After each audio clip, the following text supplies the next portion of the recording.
Andy, it seemed like offensively there was an emphasis on getting Bruce and Markel shots. Was that by design, or did it just kind of play out with the way the game flowed? Really, for about the last 10 days, 2 weeks, our emphasis has been on trying to get the ball to the paint. Sometimes you can do that off the pass, especially when Bruce is in there, when Dom gets low inside position, or off the bounce. Our biggest problem has been we've tried to attack the strong side of the floor. Our ball movement hasn't been as good. I thought today the ball turned, which allowed us to have some driving lanes.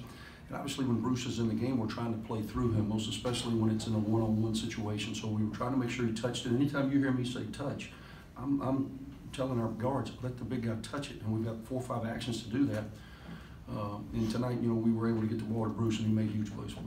Do you think tonight was evidence of how good y'all can be when you get that consistent scoring? Well, I think, as I told the team afterward, this really should be the new standard. Florida was leading the SEC at 4-0. They'd already gone and blown out A&M at A&M. They had won at Missouri in their last outing.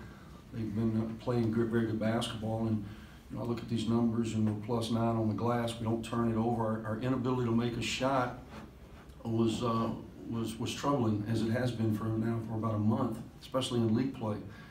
But I thought our group really grew up. When we were down 8 with about 12 to play, they hit back-to-back threes, and we didn't flinch. Kale came down and hit a 3. Dre hit a hard shot. We went through Bruce. Next thing you know, the game's back tied. It was a one-possession game from then on out.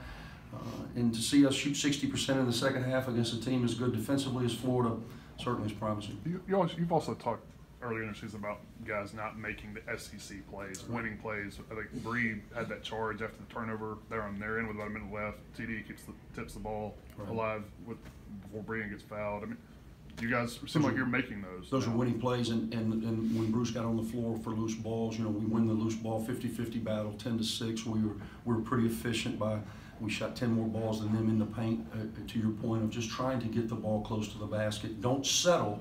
And then when you do that, opportunities arise and you make plays. It also helps with that you make your free throws, which, again, this team has to do. Andy, you said you guys have begun to look into the post more. Why the change there? Well, Bruce is getting more experienced, and he's the guy that we're trying to go through, obviously.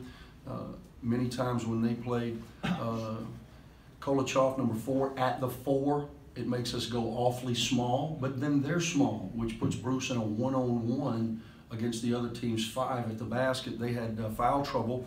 Hayes only plays 15 minutes. They're starting 5, so we felt like we had a matchup that we could exploit.